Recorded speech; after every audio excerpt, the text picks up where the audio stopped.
गडिंग्लज तसेच सीमा भागातील ग्रामदेव श्री काळभैरी डोंगरावर सदैव भाविकांची गर्दी असते। मंदिराच्या पायथ्याशी अनेक भाविक नैवेद्य बनवतात, पण जाताना स्वच्छता करत नाहीत। त्यामुळे डोंगरावर पत्रावळ्या तसेच पाण्याच्या बाटल्या व इतर कचऱ्यांचा ढीग रचला होता। अनेक माध्यमातून या कचऱ्याबाबत लक्ष वेधले गेले।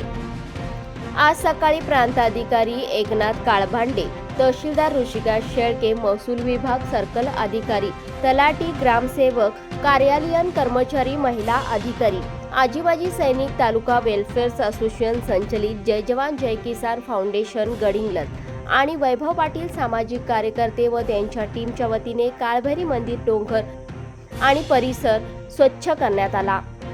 आता पुन्हा एकदा डोंगर परिसर चकाचक झाला आहे, पण भाविकांनी देखील कचरा होणार नाही व स्वच्छता राखण्यासाठी खबरदारी घेणे गरजेचे आहे।